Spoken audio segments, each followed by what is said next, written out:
తెలంగాణలో ఇప్పుడు విలీన రాజకీయం నడుస్తోంది. బీజేపీలో బీఆర్ఎస్ ని విలీనం చేసేందుకు తనతో రాయబారం నడిపే ప్రయత్నం చేశారంటూ కేటీఆర్ గురించి బీజేపీ ఎంపీ సీఎం రమేష్ సంచలన వ్యాఖ్యలు చేశారు. అయితే ఈ ఎపిసోడ్ ఇక్కడితో అయిపోలేదని, మరికొన్ని సంచలనాలు మిగిలే ఉన్నాయని చెప్పారు ఆయన. సమయం వచ్చినప్పుడు అన్ని విషయాలు బయట పెడతారన్నారు. నెక్స్ట్ ఎపిసోడ్స్ మిగిలే ఉన్నాయని హింట్ ఇచ్చారు సీఎం రమేష్. ఇక మేం ఇబ్బందుల్లో ఉన్నా, మా నాన్న ఆరోగ్యం బాలేదు, మదన పడిపోతున్నారు, నువ్వు సాయం చెయ్యి, లిక్కర్ స్కామ్లో కవితకు బెయిల్ వచ్చేలా చూడు, అవసరమైతే బీజేపీలో బీఆర్ఎస్ ని విలీనం చేస్తాం, లేదా తెలంగాణలో బీజేపీతో బీఆర్ఎస్ పొత్తు పెట్టుకుందామంటూ కేటీఆర్ తనతో మాట్లాడిన మాటలను కుండబద్దలు కొట్టారు సీఎం రమేష్.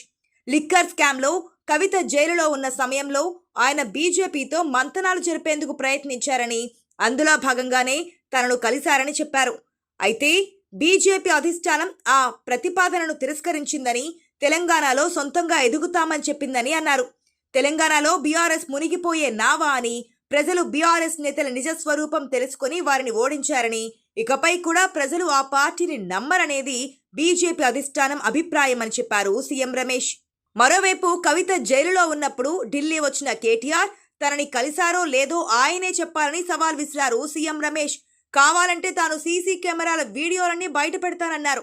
తనను కలవలేదని, తనతో బీఆర్ఎస్ విలీనం గురించి మాట్లాడలేదని కేటీఆర్ చెప్పగలడా అని అడిగారు సీఎం రమేష్. ఈ విషయంపై ఎక్కడ చర్చించడానికైనా తాను సిద్ధమేనన్నారు సీఎం రమేష్. మీరైతే ఢిల్లీలో లిక్కర్ వ్యాపారాలు చేసుకోవచ్చా, ఇతరులెవరూ తెలంగాణలో కాంట్రాక్టులు చేయకూడదా అని సూటిగా ప్రశ్నించారు సీఎం రమేష్. 9 ఏళ్ల అధికారంలో ఉన్న బీఆర్ఎస్ కాంట్రాక్టులన్నీ ఏ ప్రాంతం వారికి ఇచ్చిందో అందరికీ తెలుసన్నారు. అమెరికాలో బీఆర్ఎస్ సభలు పెట్టుకోవచ్చు కానీ హైదరాబాద్లో చంద్రబాబు అరెస్ట్కి వ్యతిరేకంగా నిరసనలు తెలపకూడదా అని ప్రశ్నించారు. కేవలం జగన్ మెప్పు కోసమే అప్పుడు కేటీఆర్ నిరసనలకు వ్యతిరేకంగా మాట్లాడారని గుర్తు చేశారు. కమ్మ సామాజిక వర్గం, రెడ్డి సామాజిక వర్గం నేతలపై కూడా కేటీఆర్ నీచంగా మాట్లాడేవారని చెప్పారు. ఎన్నికల సమయంలో ఈ 2 సామాజిక వర్గాల నేతలు తమను మోసం చేశారని, తమకు జగన్ ఒక్కడే చాలని కేటీఆర్ చెప్పినట్లు గుర్తు చేశారు సీఎం రమేష్. అయితే సీఎం రమేష్ కామెంట్స్ కు బలం చేకూర్చుతూ కేటీఆర్ కు కేంద్ర మంత్రి బండి సంజయ్ సవాల్ విసిరారు. ఎంపీ సీఎం రమేష్ చెప్పిన విషయంపై కేటీఆర్ చర్చకు సిద్ధమా అని ప్రశ్నించారు. సీఎం రమేష్ చెప్పినట్లు బీజేపీలో కలుస్తామని కేటీఆర్ సంప్రదింపులు జరిపింది వాస్తవం కాదా అంటూ క్వశ్చన్ చేశారు. ఇదే విషయాన్ని గతంలో తాను చెప్పానని, కవిత కూడా చెప్పారని గుర్తు చేశారు.